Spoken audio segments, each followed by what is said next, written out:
Já, velkomin að Rauðaborðinu á fimmtudegi í lok þorra eða góan framöndan. Alltaf sama veðursældin hérna í Reykjavík, okkur var lofað snjó en hann kom bara ekki.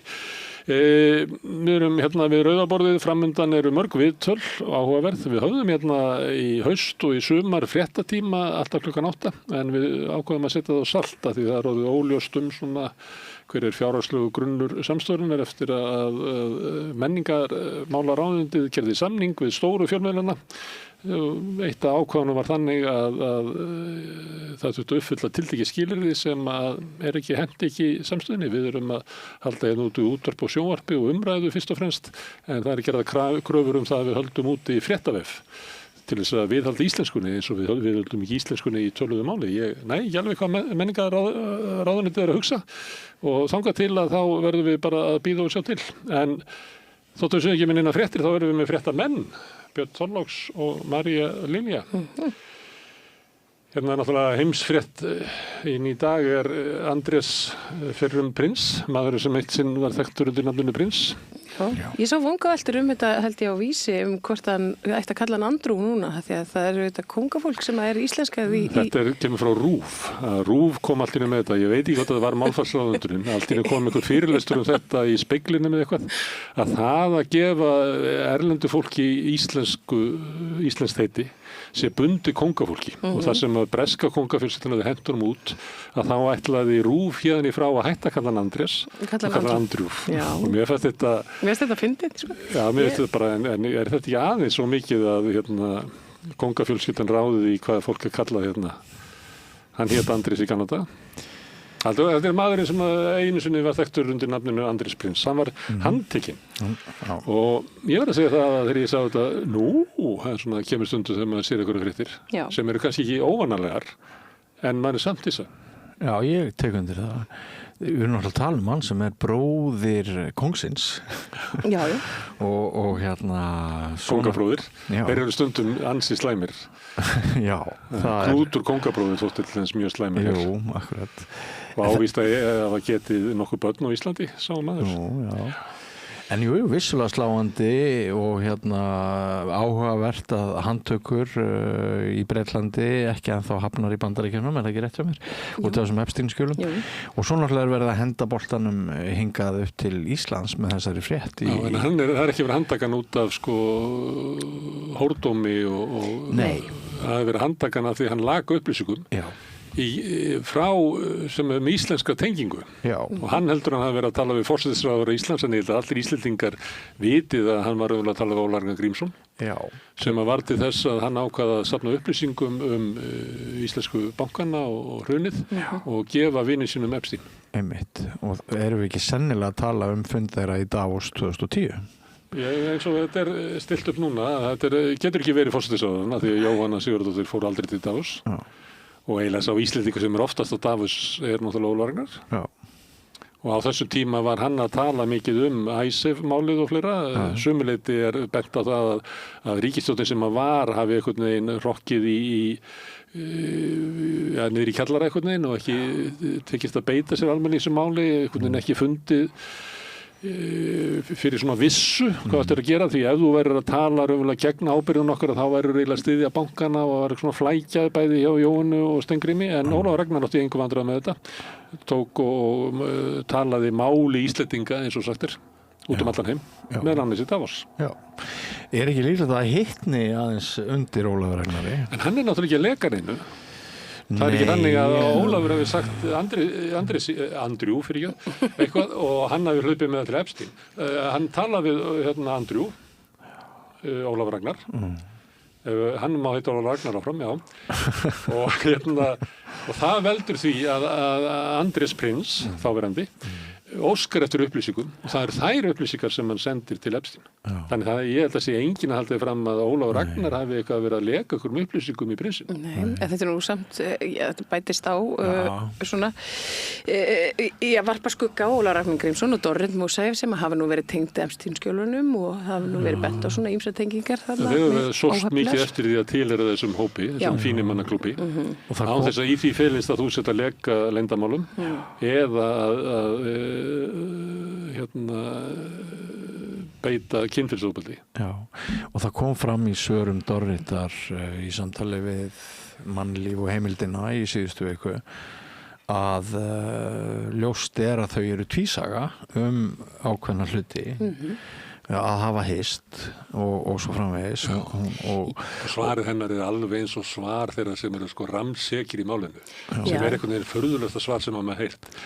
Ég hitti hann bara eins sjaldan og mögulegt var og þegar ég hitt hann þá hafði ég sérstakann vara á honum að því að maður var ógiftur og þetta bara passar ekki þú ert alltaf að hitta viðkomandi en alltaf einhvern veginn mjög upptekinn af því að ég varaði Óla við því að vera í samneyti við hann af því að hann var ógiftur en samt þetta hitt hann eftir alltaf þessum við partíunum hann hver á að trúa þessu? Já, og náinn vinkona, Ghislaine Maxwell sem kannski kom á Arctic Circle mitt sem kannski leiður okkur í þá átt að það gæti fallið aðeins á sögu Dorritar Ólafs Ragnars Grímssonar við erum sannlega ekki að tala neitt saknæmt en svona hugmyndir hræsni, siðferði tengsl og annað og svo bara þessi bara kjánalegt að vera á vappi kringu svona hallaríslega elítu grúppbökur og leggja allt upp úr því að fitta þar inn það er bara hallaríslegt það sem er en að því ég var að segja þetta að hún svaraði eins og segumæður þá er það náttúrulega þannig að saklaust fólk gerir það líka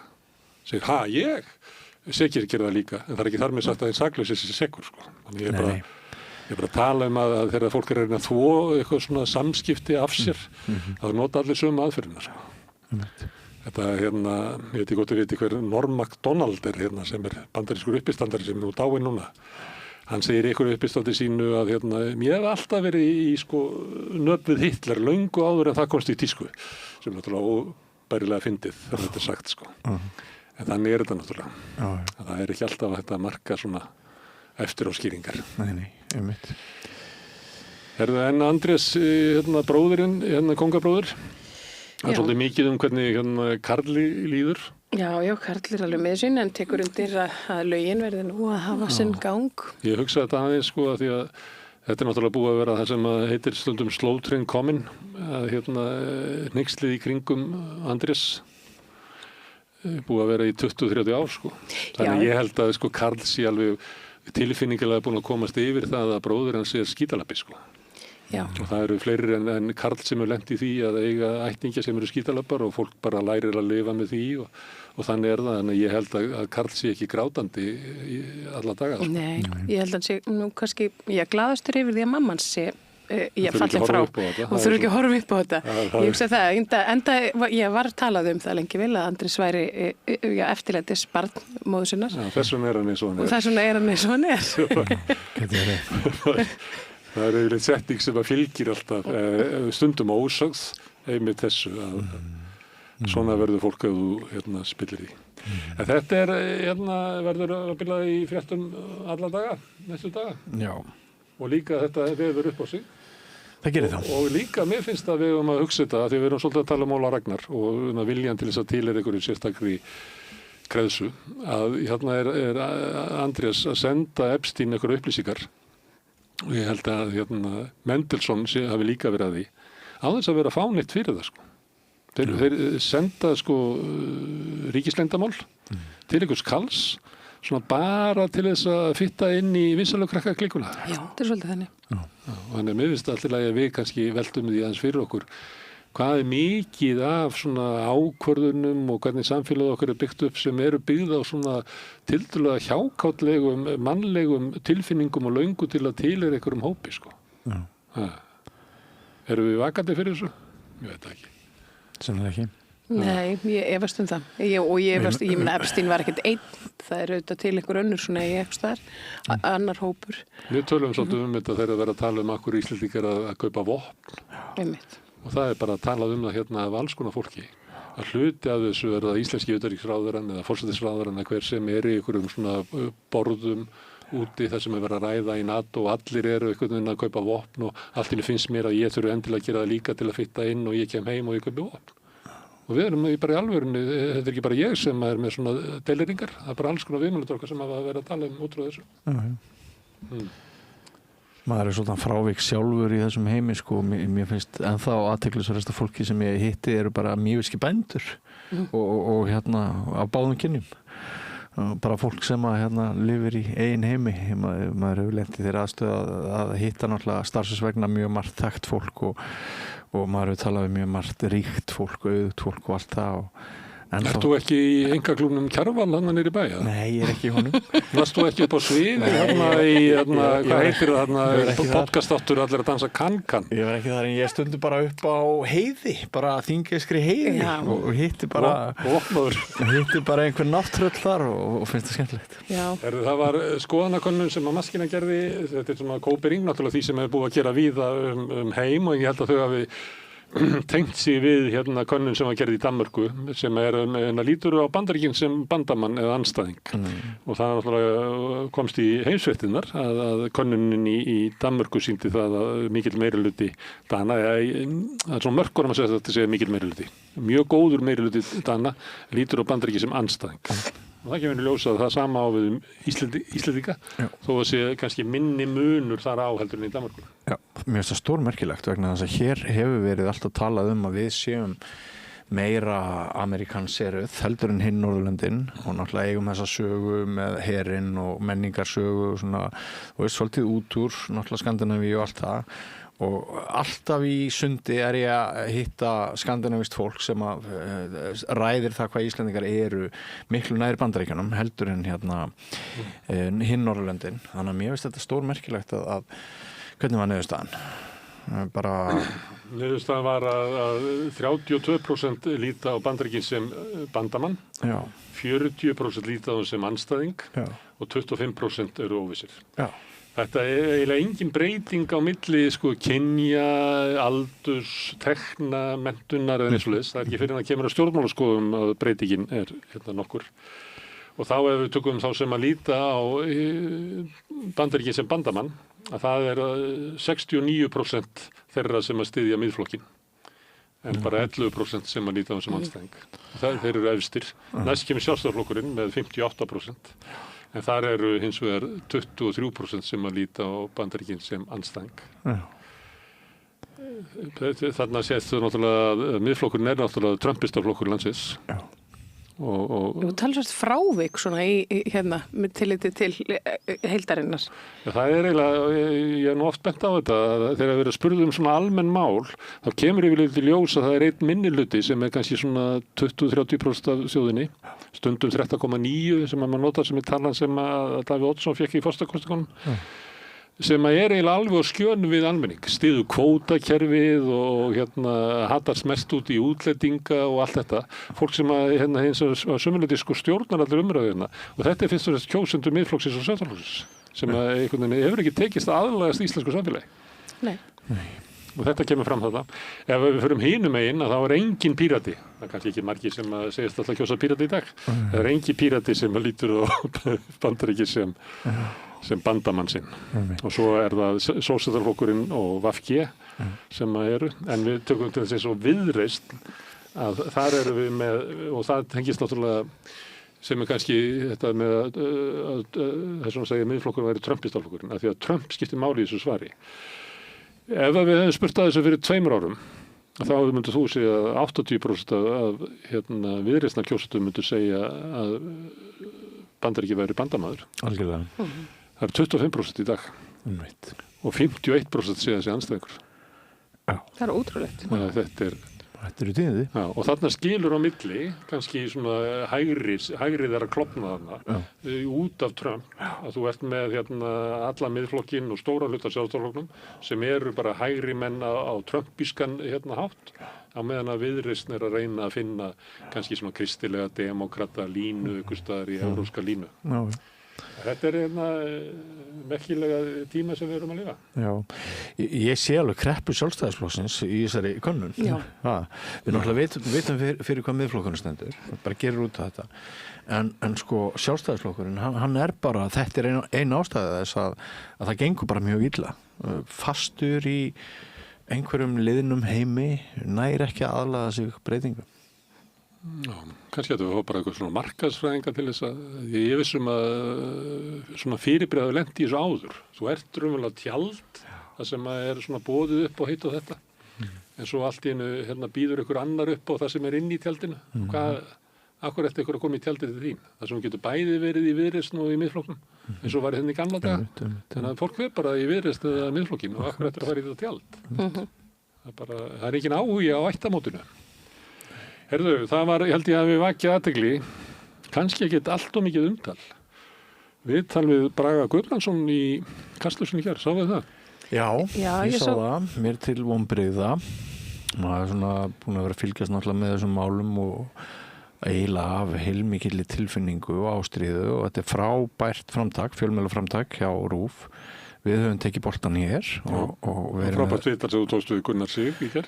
Takk, það var mjög sláandi fannst mér að halda utan hans sögu og við höfum verið hér með sérfræðinga sem hafa veltið upp af hverju Íslendingar eru ekki betri við börn og ein kenningin er að við séum enn með ein svona gömul nytjahyggja að hafa nota börnum frekar en að vera góð við þau og sérstaklega börn sem við ekki tengjast tilfinningaböndum og þetta kom svo skýrt fram í einmitt viðtalinu við Gunnar í gærkvöld og maður og svo sko maður hélt að Bragi og kerfið hefði svona stíð aðeins inn í efasemdir og auðmýkt í kjölfarið á þessari vakningu en þetta var svolítið gamla kerfis náttúrulega þannig sem það byrtist. Þetta er bara sorglegt að hlusta þér. Þetta var sorglegt. Þetta er bara eins og maður sem ég fann til með honum raunverulega að get ekki gert þetta betur sko. Það var bara, hann bara fer í einhverja fáránlega varnarstellingu sko. Heldur að þetta snúist einhvern veginn hans arfleið og fyrir að reyna að réttlæta hana og ég fann bara til með honum sko. Því ég held að bara þjóðin hafi sittið gapandi yfir þessu viðtali. Mér syndist það svona á viðbröðunum á þessum samfélagsmiðlum. Fólk var einmitt svolítið bara svona gapandi. Þetta voru mikið vonbrigði sko, svona anti-klímaks. Algjörn. Ég held að sko, ég vorum eitthvað ræðið þetta hérna í gær, man ekki á hvaða tilefni það var. Hvað er það sem að fólk vil fá út úr Bakkakotsmálinu? Það vil fá ykkur svona viðurkenningu á þetta hefði gerst. Þannig að kerfið horfist í augu við sjálft sig og segja okkur satt frá. Að við verðum vissum að það sé ekkert svona í gangi ennþá í dag. Að það veri tekið utanum þolendunar og drengina og þau fái sómasamlega aðkomu. Það að verði fundin ykkur sökudólgur og hann hengdur í næsta staur. Ég verði ekkert svo mikið var við það þegar ég er að tala við fólk. Nei. Þetta er til ykkur sem að bara fara alltaf í það hvern getum við hengt, sko, eins og það sé alltaf lausnin. En ef að hann hefði bara mætt á svæðið með þetta tvennt, að mér finnst að ég að opna þetta og ég fagna þessu gríðarlega að þetta sé komið fram. Þannig er augljóslega eitthvað sem að ég vissi ekki almennilega og við þurfum að koma, ef ég vissi þetta ekki, ég var forstuðum af barnastofu og ég vissi þetta ekki, hvað þurfum þá að opna mikið sko til þess að þið vitið. Skiluðu, kem einhvern veginn þannig fram og auðvitað er bara sorglegt að horfa á þetta gerist á minni vakt og fleira, að okkur hafi ekki tekist að þoka barnavernda málunum lengra eftir þetta, við verum að gera eitthvað. Ég held að nú með staðið þetta til bóða. Það held ég líka. En hann bara gerir það ekki. Nei. Og fer í þessu að býta á að fara að hengja mig í eitthvað staur. Ég ætla bara að segja það, ég gerði þetta og ég gerði hitt og ekki hengja mig. Já. Og það eru svo margar opnar spurningar sem er lag núna til að halda áfram á lofti og reyna að gera Ísland bara að betra samfélagi. Gera upp ósiði, vondamenningu, stéttavinkilin er náttúrulega augljós af þessu. Saga Gunnars í gær, hún var svo sterkur vitnisburður það, hvernig það er alltaf stéttavinkill á þessu. Hvernig Ísland hefur endalaust rifið börn að fátækrum heimilum eða það er skilnaður og önnur fyrirvinnan farin sérstaklega eða í kallinn. Bara slegið eigsinni á þessi börn og fyrirgefið var bara skítsama hvað varð börnin eftir að var búið að rífa þau burt og eins og þú hefur sjálfur sagt Gunnar Smári með það að samfélögi hinna betur stæðu bara vilja ekki viðurkenna tilvista rétt fátækra fjölskylda þau vilja ekki þau í börn ef þau eiga börn þá eru rifin burt að heimilunum við minnstu ástæður. Og þetta er bara, það er svo gott tækifæri til þess að draga lærdóm, gera upp og gera betur. Ég held að við höfum gott að einmitt að ég hef verið að reyna að tengja þetta við bara lykkjumálin. Þetta snúist raunverulega það að þannig kerfið einhvern veginn vill ekki una þér að eiga barn og taka þau barnið. Svo bara hendu við því bara eitthvað og bara anskota saman barnið. Markmiðið var alltaf að þú myndir ekki fá að eiga barn. Þegar þú ert óverðug vegna fátæktar, vegna óreglu eða bara vegna einhvers. Einmitt. Já, þannig að mér finnst að þetta sjónarmið megi vera með. Já. Og ég heyri mikinn vilja í samfélaginu að þú veist, við getum gert betur. Ég heyri ekkert svo mikinn vilja að nú fyrir við og hengjum eitthvað, sko. Nei, ég er algjörlega saman. Líka þú hlustar á strákana frá Bakkakoti. Getur þú hlusta á þá og niðurstaðan verið svo, förum og beitum einhvern ofbeldi. Nei. Það er bara ekki hægt. Hreint ekki. Ég það, hann skrifa Unnar Þór Sæmundsson, heitir hann ekki, Pírati, einn af þeim sem var á Bakkakoti, ég svona undir restina, hann talaði þetta í gær í pistli sem hann skrifaði á Vísi, að þetta væri spurningum að brenna barnaverndarkerfið til grunna og byggja þau upp að nýju en ekki endilega refsa fólki. Hann sagði bara að þetta væri innbyggt í kerfið, það sem gerðist á Bakkakoti. Brenna þetta og líka útlendingastofnun og kerfi sem hafa voru byggð upp á kolröngum grunni og byggjaðu aftur upp á sko einhver húmanískum grunni. Já, mér langar að segja eitt að í gærkvöldi þá gat ég ekki annað í viðtalinu við Gunnar en að koma með persónulega reynslu úr grunnskólakerfinu hérna í Mývatnssveit að þar var alla jafna mjög gott að vera, mjög góð kennsla, frábæri kennarar og allt það, en það eru frávikin sem við erum að ræða hérna. Og þegar nemandi var beittur ofbeldi, og þetta hef ég líka áður nefnt hér við þetta rauðaborð, sem kostaði kannski nefbrot upp í töflu, kyrkingatök þannig að þurfti marga nemendur til þess að slíta lítinn strák úr kyrkingataki kennara og hræðilegi hlutir sem að gerðust margir aðrir fleiri. Þegar ég hef verið að þótt flestir dagar hafa verið góðir, maður þarf ekki að taka það fram. Að þegar ég rifja þetta upp og þegar ég horfið tilbaka þá er niðurstaðan bara eins og kom fram í gær. Það var aldrei að ræða börn frá betri fjölskyldum. Þetta voru alltaf krakkar sem stríddu sennilega við einhver heilkenni, voru lesblindir sem var túlkað sem hroki á þeim tíma og mótþrói og allt það. Pólitískar skoðanir foreldra þeirra sem voru kannski á skjön við það sem almennt tíðkaðist. Mér finnst svo mikilvægt, ég segi þetta ekki til þess að rifja eitthvað og ég var ekki þolandi í þessum málum svo það sé sagt, en mér finnst bara svo mikilvægt að við rifjum þetta upp, við viðurkennum þetta og við lærum af þessu, að við þurfum að hafa sérstök gleraugu gagnvart stétt þegar kemur að barnaverndarmálum. Þetta kom fram í umfjöllun hann í Laugarnesskóla. Hvað heitir hann? Kennarinn sem var með barnatímanna hjá RÚV. Já. Það kemur fram í frásögnum þolenda hans. Að þar var þetta, hann lagðist á krakkana sem kom úr Höfðaborginni. Hann lagðist á þá sem komu í skólan með veikan grunn. Af því hann var bara predator og var að bíða eftir í að veiða eitthvað. Það er eitt að þú gerir það. Annað er það að viðbröðum við því að það kemur ábendingar þetta linnulaust og ekkert er gert. Ástæðan fyrir að ekki brugðist við þessu er að þetta voru krakkar frá lakari heimilum. Akkurat. Og þetta mér finnst þetta koma bara mjög vel fram í allri þeirri frásögn. Nú bara mann ég ekki hvað þetta Skaftabekkurinn, hvað hétt það? Eitthvað svo les, já. Ég get svara, ég mann. Hann gerði þætti þetta, hann Þorsteinn Jóf. Já. Og hefur verið skrifað bækur þetta og við höfum fjallað þetta Virðaborði og fleira. Ég bara með svona sem nöfnin eru geymd í heilanum, að það var eitthvað vörubíl sem keyrði inn í hliðina, þannig að nú fóru allar skúffurnar út, þannig að nöfnin liggja bara í hrúgu á gólfinu, þannig að ég finn ekki alveg nöfnin þegar ég er að leita þeim. Okay. Herðu, það er næstu því hægt að tala af þessu tilefni, að þessi umræða niður á þingi og sem hefur farið mjög víða samfélagið, að það megi ekki hækka örorkubætur af því að þá bara nennir ekki að mæta í vinnuna og fara af því að það er svo ofsalega gott líf að vera örorkubótum. Þetta gís upp og þetta er búið að vera viðlóðandi alþingi bara áratugum saman. Áður en að sjálfstæðismenn og tilvonandi miðflokksmenn stóðu upp í pontu alþingis að tala að innflytjendur verða graf undan samfélaginu, þá var að tala að öryrkjar verða graf undan samfélaginu. Það var einhver stjórnlaus fjölgun öryrkja og að við verðum að koma illa fram við öryrkja svo þeim myndi ekki fjölga. Einu sinni var þetta svona öryrkja hnappur, þú kannski klagað öryrkja. Já, það er, ég held að segja ennþá, inni á tr.is. Já, það voru svona rannsóknir að skattarannsóknin var lögð niður, þannig að skattarannsóknin í Íslandi ræður ekki við að rannsaka skattabrot hérna allra auðugustu og stæðstu fyrirtækjana, það sem allir vita er mestu skattaundanskotin, en þessi stað eru við að reyna að afhjúpa stórkostlega svikastarfsemi öryrkja. Þetta gaus allt í einu upp í tengslu við þetta frumvarp sem átt að tengja örorkubætur og eftirlaun við launavísitöluna. Já.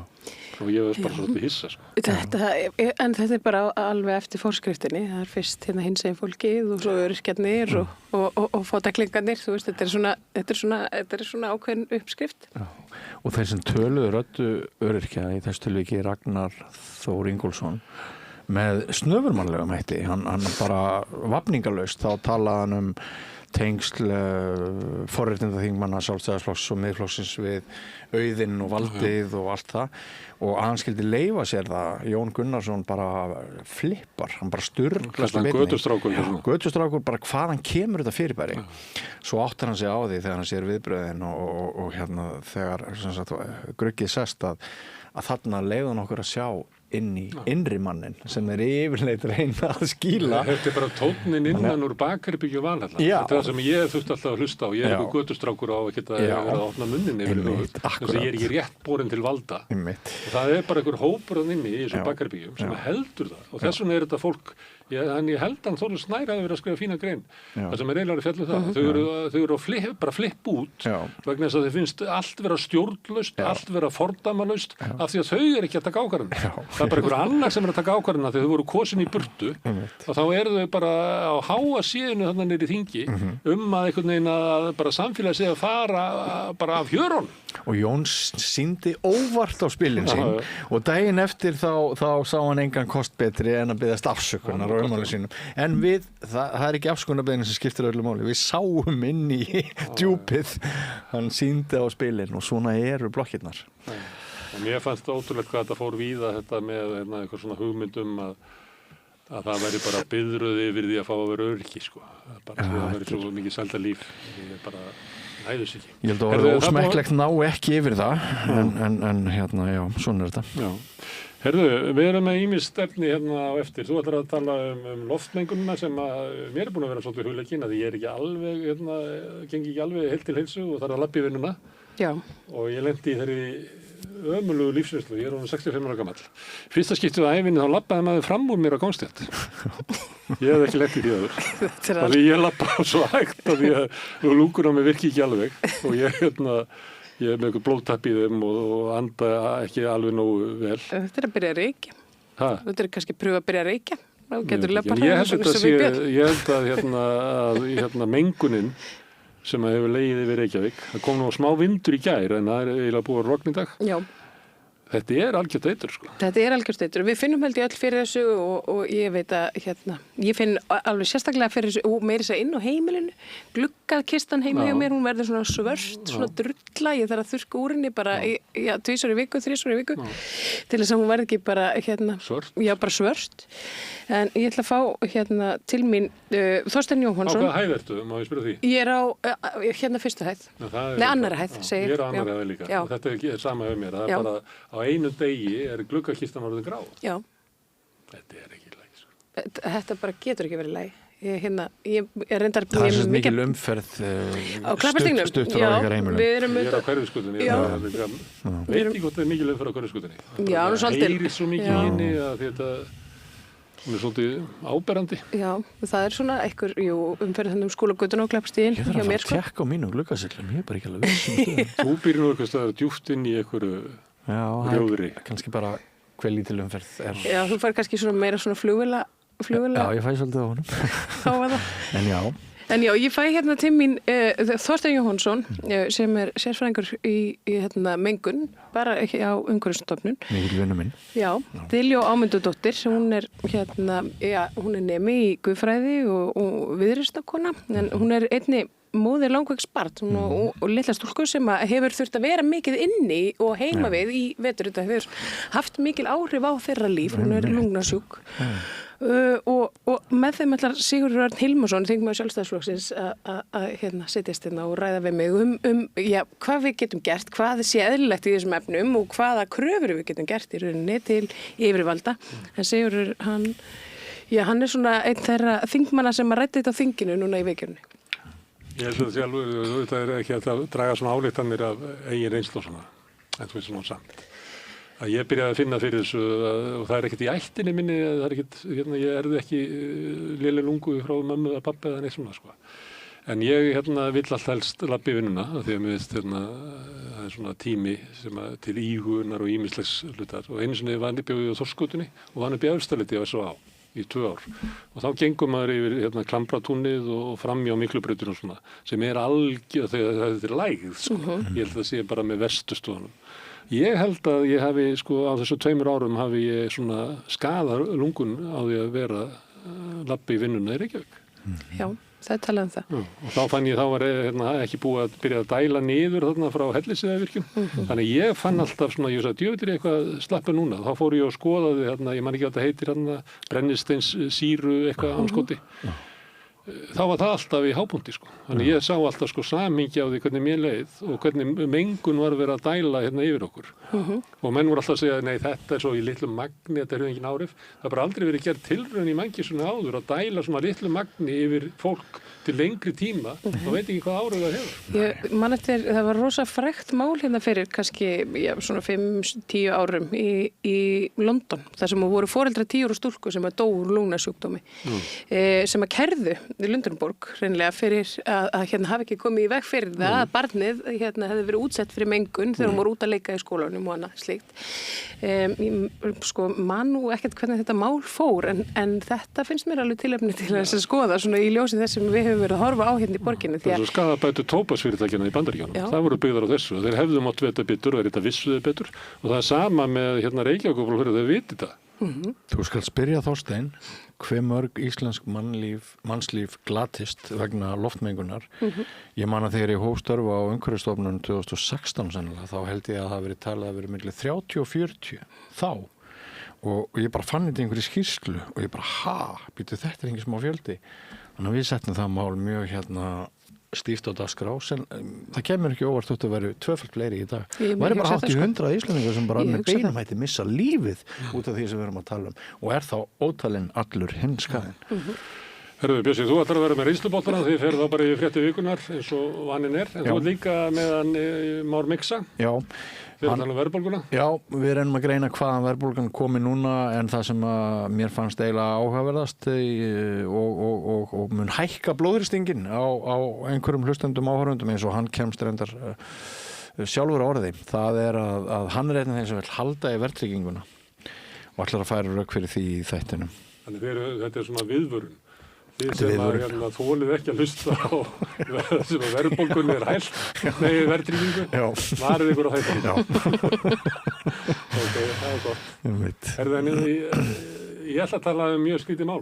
Ég ætla að fá hann Gunnlaug Guðmundsson stjörnuspeking. Það tala við mjög um ár eldhersins sem að byrjaði núna í vikunni. Við spjöllum eitthvað um þetta. Þetta er bara gaman að tala við hann. Hann er mikinn áhuga bara á samfélagsmálum og heiminum og tengir lestur sinn á stjórnunum inn í það. Og svo er þetta líka, þetta er við höfum líka því að það vil svo til að kínverska árið, Ramadan og langafasta byrja, þetta er allt saman reiknað út frá tunglinu, en þetta er ekki með sama hætti, sko. Þannig að ég held þetta sé bara mjög fátítt að þetta skellur allt á sama tunglið. Þannig að ég ætla að fá að tala um heiminn séð frá tunglinu. Skemmtilegt. Herðu, þetta er það sem er í boði í kvöld. Takk fyrir spjallið, Björn og Marja og Laufey Líndal fyrir að taka upp og senda út. Við ætlum að skjóta inn auglýsingum og svo byrja bara viðtöl kvöldsins en áður en að því kemur þá ætla ég bara að minna á allt sem ég sjáu hér og heyrið í boði þeirra áhorfenda og áheyrenda sem að gesta áskrifundur. Það er þeir sem að gefa okkur afl til þess að halda samstöðun úti. Ef þú ert á því að það sé þess virði, þá hvet ég til þess að skoða það að gerast áskrifandi, slást í hópinn. Þá getur þú farið inn á samstöðum.is, það er hnappur sem ástendur áskrift. Það getur þú skráðið fyrir 2.750 krónum. mátt borga meira og vilt og þeir sem kjósi getur látið áskriftina renna sem félagsgjöldin í alþýðufélagið. Það er einmitt alþýðufélagið sem á og rekur samstöðuna. Þetta er tilraunaverkefni hjá okkur að búa til fjölmiðil sem er í eigu áhorfenda.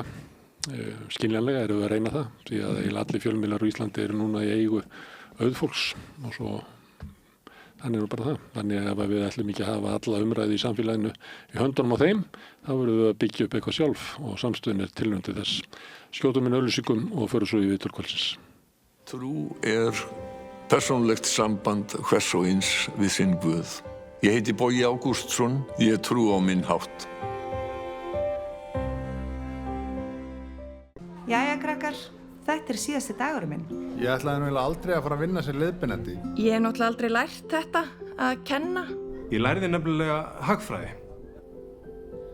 Hæ krakkar, ég er nýji kennarinn ykkar. Ég er búin með 5 ára kennaranám og ég hlakka til að vera með ykkur þangað til þið útskrifist. Fjárfestum í kennurum. Kennarasamband Íslands. Öflug verkalýðshreyfing er lykillinn að öflugu samfélagi. Alþýðusamband Íslands samstillt barátta í þágu launafólks í meira en heila öld. Samstaða skilar árangri. BSRB, afl í þágu almennings. Sameiki óskar vinningshöfum í stofnun ársins til hamingju. Góður árangur byggir á trausti, samvinnu og góðri vinnustaðamenningu. Skoðaðu úrslitin á sameiki.is. Samlokubrauð, maltbrauð, tékkneskt-brauð, súrdeigsbrauð, brauð ársins, Bernhöfts bakari, íslenskt handverk síðan 1834.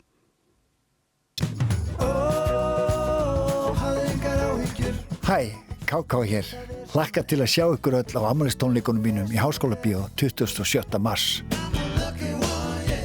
Miðasala á tix.is. Ódýr, huggulegur, skemmtilegur og öðruvísi fatamarkaður. Fatamarkaður Vorstjörnunnar, Bólholti 6, opið alla laugardaga og sunnudaga frá 1 til 4. Verið hjartalega velkomin. Byltingunni hefur verið frestað vegna skorts á ríkisfjármagni. Gluggagallerið stétt Bólholti 6, opið allan sólarhringinn alla daga ársins. Ódýr og öflugur miðill 40.000 manns sjá eða heyra þætti samstöðvarinnar í hverri viku. Ef þú vilt auglýsa, sendu póst á samstöðin@samstöðin.is. Ég heiti Þórhildur Þorleifsdóttir. Á samstöðinni er fjörug, opin, skemmtileg og gagnrýnin umræða allt milli himins og jarðar.